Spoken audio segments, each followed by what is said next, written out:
Good morning! Ako na naman po ito ang inyong real estate agent, si Dindo Vergara. Nandito po tayo ngayon sa The Grand Park Place dito sa Imus, Cavite. And obviously, isa na naman pong brand new house ang ipapakita ko sa inyo. Itong nasa likod natin, newly constructed, brand new po yan. And excited na po akong ipakita yan sa inyo. So sama-sama natin tingnan natin kung ano yung meron dyan sa loob. Let's go!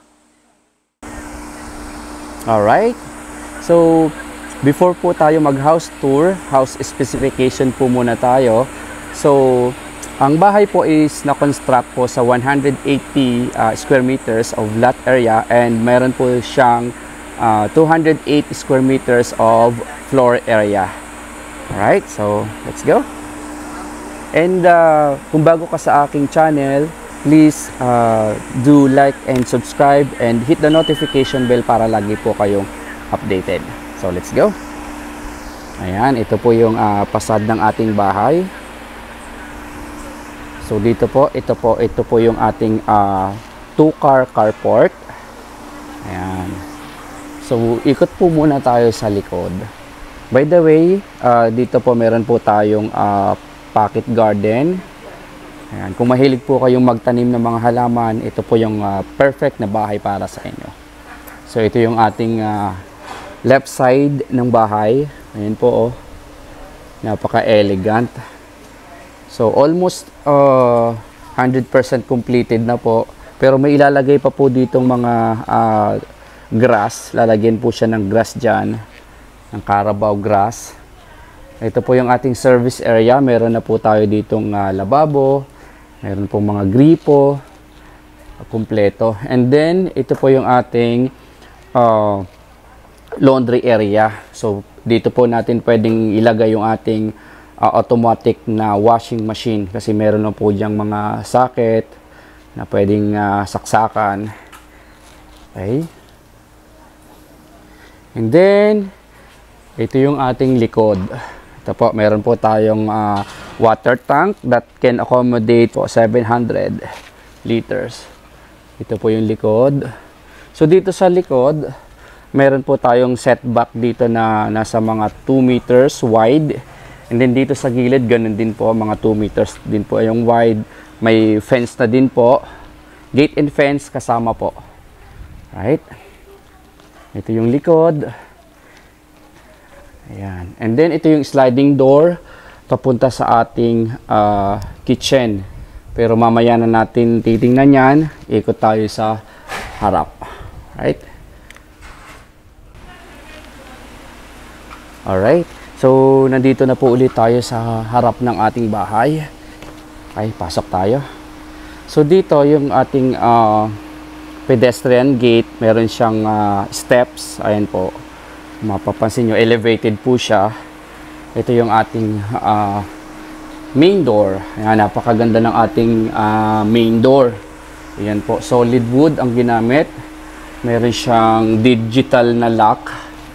Ayan. Ito po, napakaganda ng handle. Ayan po, oh. Ayan, so pagpasok natin, ito po yung bubungad sa atin. Napakaganda, very elegant. Newly constructed po ito. Naaamoy ko pa yung pintura. Ayan. Ito po, oh. Napakaganda. Alright. So, dito sa ating sa ground floor, meron po tayong 1 bedroom. Pakita ko po muna sa inyo. By the way, ikot po muna tayo. Gusto kong ipakita po sa inyo yung kabuuan ng ating ground floor. Ito po. Ito po yung sliding door na pinanggalingan natin kanina nung nasa likod po tayo. Lapitan natin. Ayan. Ito po. Ito yung ating lanay area. Ito yung ating dining area.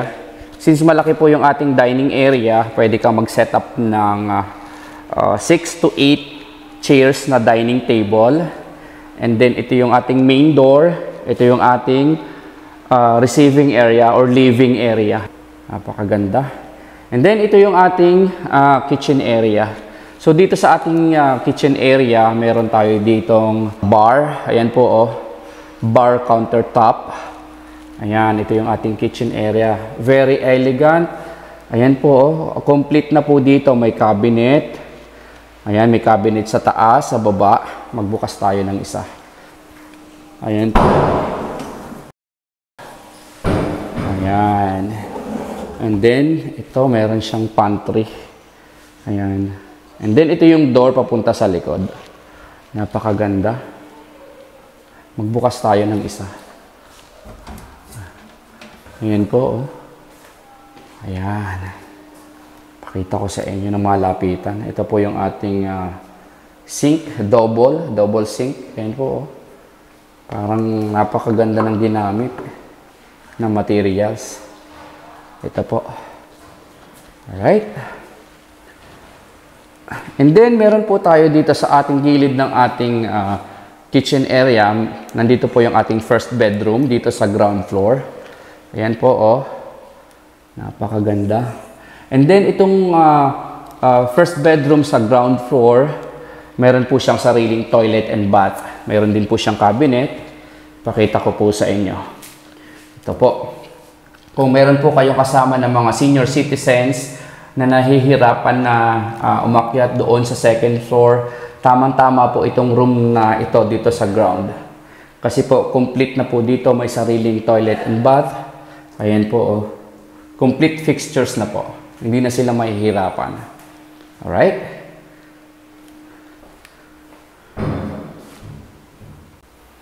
Napakaganda, napakaaliwalas dito sa loob ng bahay. Alright? And then dito, sa ating ilalim ng stairs, meron po tayong powder room. Ayan. So, tamang-tama po ito sa ating mga visitors. Kung meron po tayong mga visitors, ayan, hindi na sila aakyat or papasok ng room para gumamit ng toilet or mag-wash. Ayan po. Okay. So, ito yung stairs going up. So, tara. Ano kaya ang pwede natin makita dito sa second floor? Ayan po, oh. Bagong-bago. Very elegant po yung stairs. Solid wood. I believe ang ginamit po dito is tangili wood. And then dito sa side, ito po wood. Itong ating railings. Then ito yung dito sa gitna is ano po, tubular bar. Ayan po. Ayan. So dito sa ating second floor, meron po tayong landing area. Ito po, oh. So ipapakita ko po muna sa inyo yung ating window. I believe itong nasa taas, fixed window po yan. And then yung nasa baba, ayan po, nasa baba, na-open po siya. Alright, so napakaganda ng ventilation, pasok na pasok po yung natural light mula doon sa labas. So makakatipid po kayo sa kuryente kung meron po kayong ganyang malaking window. Ayan po, papakita ko po ulit sa inyo. Ayan. So isa-isahin po natin yung mga bedrooms dito. Dito sa aking right side, ito po yung ating first bedroom, bedroom 1. Alright. Ayan po. Bedroom 1. Teka lang po Alright, ito po si bedroom 1. First bedroom po. Ayan, napakaganda ng accent po niya. Ayan po, oh. So ito yung ating magiging headboard. Pakita ko sa inyo. Ayan po, oh. Ikot tayo. So dito sa ating first bedroom, I believe ito po yung master. Ayan po, napakalaki ng built-in cabinet po dyan. Ayan po, oh. So, napakarami ng pwedeng ilagay. Magbukas tayo. Ayan po, oh. So, yung cabinet niya, from floor to ceiling, kung mapapansin nyo, ay napakaraming pwedeng ilagay. And, meron po siyang vanity area. Ito po yung vanity mirror. Ayan po, oh. Vanity mirror, napakalaki. So, umiilaw na po ata to. Ayan po, oh. Ayan. May ilaw na siya. Alright. And then, ito yung ating toilet and bath dito sa first bedroom, which is si master bedroom nga po. So, meron po siyang bathtub. Ayan po. Ayan, napakaganda ng ating shower enclosure. Ang ginamit na shower is rain shower. Shower head natin. And yan po, complete fixtures, lavatory, mayroon po siyang water closet. Ayan. And napakaganda ng ating fixed window po dyan. Ayan. Ito po, para sa ventilation. And then, ang maganda po sa bahay na to, mayroon siyang balcony. So kung matagal ka nang nanonood sa aking mga house tour, yung mga nauna kong bahay dito sa The Grand Park Place, wala siyang balcony. So since marami po nagre-request na sana magkameron ng balcony, yun nga po, yung developer or yung builder ng bahay na to, pinakinggan niya yung request ng mga client nila na sana gumawa sila ng bahay na may balcony. Ito po, ito yung balcony. Napakaganda. Ito yung, pakita ko din sa inyo yung bubong. Ayan po yung ginamit na bubong. Alright. So, pasok tayo ulit. Okay, ito yung master. So, pasok tayo sa second bedroom. Bilisan na lang po ito. Alright. So, ito yung second bedroom po natin. By the way, lahat po ng bedroom is meron po siyang sariling toilet and bath. So, ito yung second bedroom. Ito po, oh. Napakaganda rin po. Ayan. Meron po siyang cabinet na ang height din po is from floor up to ceiling. May vanity mirror. And, ito po yung kanyang toilet and bath. Complete fixtures din po. And dito, ang ginamit po na pang-close is sliding door. Ayan po, oh. Ito naman po yung ginamit na shower. Alright.